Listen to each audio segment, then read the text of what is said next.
నమస్కారం. మీ ఇంటి వంట కార్యక్రమానికి స్వాగతం. ప్రతిరోజు మీ ఇంటి వంట కార్యక్రమం మీ అందరి కోసం రకరకాల స్వీట్స్, స్నాక్ ఐటమ్స్, రకరకాల కర్రీలు, అలాగే టేస్ట్ అండ్ డిఫరెంట్ ఐటమ్స్ ని మీ ముందుంచుతుంది మీ ఇంటి వంట. మరి ఈ రోజు మీ ఇంటి వంట కార్యక్రమం మీ అందరి కోసం ఎటువంటి పసందైన రుచులను మోసుకొచ్చిందో చూద్దాం. ప్రతివారం మీ ఇంటి వంట కార్యక్రమం మీ అందరి కోసం ఎంతో రుచికరమైన సిరీస్ను మీ ముందుంచుతుంది. మరి ఈ వీక్ సిరీస్ ఏంటో మీ అందరికీ తెలుసు కదా అండి, వంకాయ అండ్ ములక్కాడ సిరీస్. మరి ఈ పేర్లు వినగానే మీ అందరికీ నోరూరింది కదా.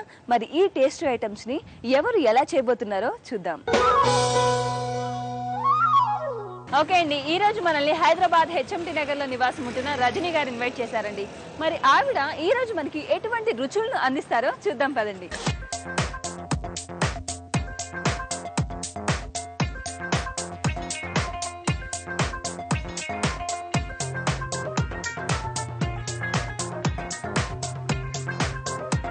ఓకే అండి, మరి మనం రజనీ గారి ఇంటికి వచ్చేసాం.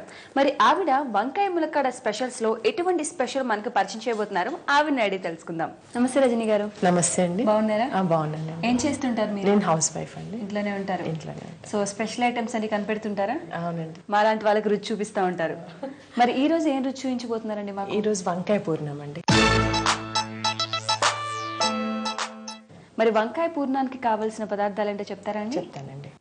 వంకాయలు, పచ్చిమిర్చి, ఆయిల్, ఆవాలు, ఉల్లిపాయ ముక్కలు, పల్లీలు, జీలకర్ర, ఉప్పు, కరివేపాకు, పండుమిర్చి కారము, పసుపు, అల్లం వెల్లుల్లి పేస్ట్, కారం, కొత్తిమీరాకు. ఓకే రజనీ గారు, మరి జనరల్గా మనం వంకాయ ఫ్రై అని లోపల డిఫరెంట్గా స్టఫ్ చేసి చాలా చేస్తుంటాం. మరి వంకాయ పూర్ణం ఏంటండి స్పెషల్గా ఉంది? వంకాయ పూర్ణం మా మదర్ దగ్గర నేర్చుకున్నానండి. ఇది ముందు ఈ న్యూ వెరైటీస్ అన్ని రాకముందు వాళ్ళు అలా చేసేవాళ్ళు. పూర్ణాలని స్వీట్ ఐటమ్స్ వింటుంటాం కదా, ఇది కూడా హాట్ అన్నమాట. హాట్ అలాగే ఉంటుంది, హాట్ ఐటమ్. ఓకే అండి, ఎలాగో కావాల్సిన ఇంగ్రీడియంట్స్ కూడా చెప్పేశారు మీరు. సో మరి ప్రాసెస్ కూడా స్టార్ట్ చేద్దాం. ఫస్ట్ ఏం చేద్దామండి? ముందు పల్లీలు వేయించుకుందామండి. కడాయి పెట్టుకొని స్టవ్ ఆన్ చేద్దాం. పల్లీలు వేయించుకోవాలి. సరిపోతాయండి? సరిపోతాయి. అంటే మనం ఎలా ముద్దలాగా వస్తుందా లేకపోతే ఏమైనా పౌడర్ టైప్ లో వస్తుందా అండి పూర్ణం లోపల? కొంచెం పేస్ట్ టైప్ లో వస్తుంది. బరక్గా చేసుకోవాలి, మెత్తగా కాకుండాను. కొంచెం రఫ్గా పలుకులు పలుకులుగా. టేస్ట్ డిఫరెంట్ గా ఉంటుంది. టేస్ట్ డిఫరెంట్ గా ఉంటుంది. సో లైట్ గా ఫ్రై అయ్యాక మనం పొట్టు అవి తీసేసుకోవాలా అండి? జనరల్ గా అన్ని కూడా ఫ్రూట్స్ కానివ్వండి ఏదైనా పై దాంట్లోనే ఎక్కువ విటమిన్స్ వాల్యూస్ కానీ క్యాలరీస్ కానీ ఎక్కువ ఉంటాయి. అలానే పల్లీలు కూడా మంచిది కదండి హెల్త్ కి. సో మీరు జనరల్గా ఎట్లాంటి కొత్త కొత్త ప్రయోగాలు చేస్తుంటారా లేకపోతే ఓల్డ్ అంటే మీ అమ్మగారు నేర్పించినవి అవన్నీ ఎక్కువ చేస్తూ ఉంటారా? లేదండి, మేము యాక్చువల్గా ట్రాన్స్ఫరబుల్ జాబ్ కాబట్టి మేము ఎక్కడెక్కడికి వెళ్తామో అవి కూడా నార్త్ సైడ్, సౌత్ సైడ్, తర్వాత ఇటు కేరళ సైడ్ వెళ్తే కేరళ అవి అలా చేస్తాం. టోటల్గా ఏ ప్లేస్లో ఉంటే ఆ ప్లేస్లో ఐటమ్స్ అన్ని నేర్చేసుకుంటాం. ఓకే అండి, ఫ్రై అయిపోయాయి కదా? ఎక్కువ మాడకుండా మీడియం కలర్ వచ్చే వరకు వేయించుకో. కొంచెం ఆ పొట్టు కలర్ చేంజ్ అయితే సరిపోతుంది. స్టవ్ ఆఫ్ చేద్దామా? ఆఫ్ చేసి జార్లోకి తీసుకుందాము. నెక్స్ట్ ఏం చేద్దామంటే కొంచెం స్టవ్ ఆన్ చేయండి. ఇది కూడా కొంచెం ఆయిల్ వేసి ఆన్ చేద్దామా మళ్ళీ స్టవ్? లైట్గా 1 స్పూన్ ఆయిల్ వేసుకొని. ఓకే,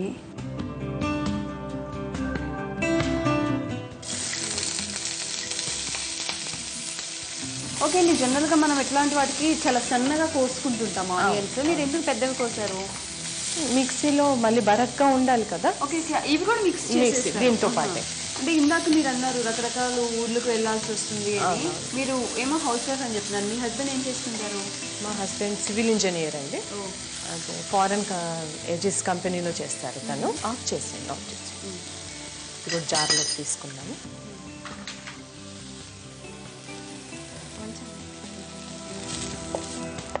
అదేంటదండి? ఇందులో ఇది పండుమిరం పచ్చడి అండి. పండుమిరంని గ్రైండ్ చేసి ఇంట్లో పెట్టుకుంటే మనం దేంట్లోకైనా పచ్చళ్ళకి దానికి యూజ్ చేసుకోవచ్చు.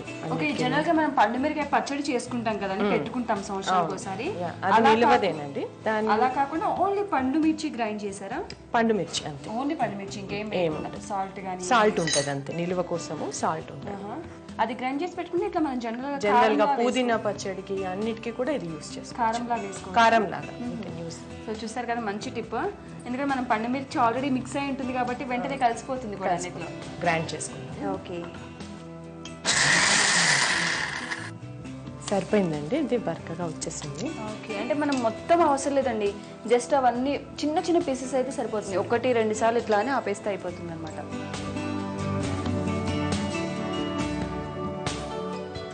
ఓకే అండి, మనం మొత్తం రెడీ చేసుకున్నాక మనకి ఇట్లా బరకగా వచ్చేస్తుంది అనమాట. పల్లీలు మనం దీంట్లో వేసుకుంది ఏంటంటే పల్లీలు, ఆనియన్స్, అలాగే ఓన్లీ పండు మిర్చి పేస్ట్ అనమాట. మళ్ళీ స్టవ్ కడాయి వెలిగించేసి కొంచెం ఇది వేయించాలండి. వేయించడానికి సరిపడా ఆయిల్ వేసుకోవాలండి. అంటే మనకి డీప్ ఫ్రైలా మగ్గాలి కదా అండి, డీప్ ఫ్రై కూడా కాకుండా మగ్గాలన్నమాట. ఒక నైఫ్ ఇవ్వండి. ఆయిల్ హీట్ అయ్యేలోపు మనం ఇది ఫ్లవర్ షేప్లో కట్ చేసుకోవాలి. ఓకే, అంటే మనం వేసిన లోపల స్టఫ్ చేసేది మొత్తం కూడా వెళ్ళాలి కాబట్టి చక్కగా ఇట్లా ఫ్లవర్ షేప్లో కట్ చేసుకోవాలి. అంటే మనం 4 పీసెస్లో కట్ చేసుకోవాలి. ఒక సామెతలా కూడా ఉందండి, వింటే మహాభారతమే వినాలి, తింటే గుత్తొంకాయనే తినాలి. అందుకని దీని ఎడ్జ్ని మాత్రం డిస్టర్బ్ చేయకూడదు. అందుకే మీరు కూడా ఫిక్స్ అయిపోయారనమాట. చూస్తే మీ ఇంటి వంట ప్రోగ్రామ్ చూడాలి, మీ ఇంటి వంట వాళ్ళు వస్తే వంకాయ కూర పెట్టాలి అంతే. కట్ చేసుకున్నాం కదా, ఇందులో మనం ఇప్పుడు దీన్ని ఫస్ట్ కొద్దిసేపు మగ్గిద్దాము. ఓకే, లిడ్ కూడా పెడదాం, కొద్దిసేపు తొందరగా మగ్గుతాయి. సో మూత పెడితే తొందరగా మగ్గిపోతాయి అన్నమాట. సో అవి మగ్గడానికి మనకి ఎంత టైం పడుతుందండి? 5 minutes. 5 minutes. మగ్గాయేమో చూద్దామండి. చూద్దాం. మగ్గిపోయాయి, మగ్గిపోయేసి ప్లేట్లోకి తీసేసుకున్నాము.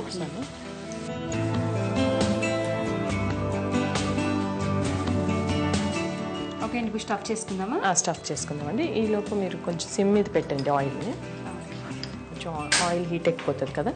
అండ్ డీప్ ఫ్రై స్టఫ్ చేసా పెట్టుకుంటే కూడా ఏమవుతుందంటే మనం లోపల స్టఫ్ చేసి మొత్తం ఆయిల్లో కూడా వచ్చేస్తుంటుంది. ఇలా అయితే ఇప్పుడు దీనికి పట్టుకున్న ఆయిల్ ఉంది కాబట్టి ఆల్రెడీ మనం కొంచెం ఆయిల్ యూస్ చేసుకుంటే సరిపోతుంది. ఆయిల్ హీట్ ఎక్కిందండి, కొంచెం వీటిని కొంచెం ఫ్రై చేసుకోవాలి. లేదు కొంచెం ఫ్లేమ్ పెంచండి.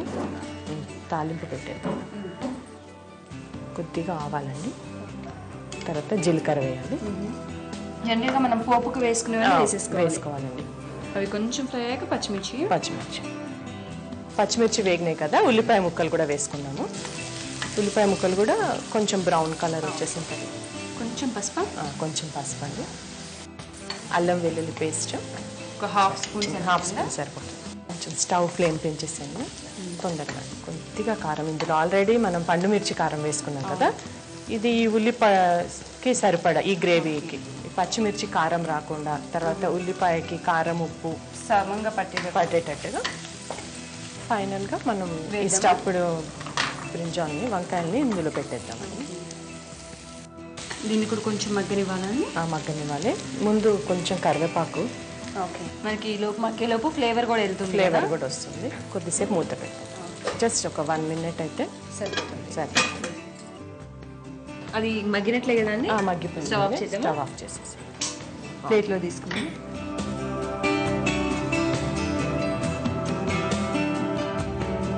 సోని వంకాయ పూర్ణం రెడీ.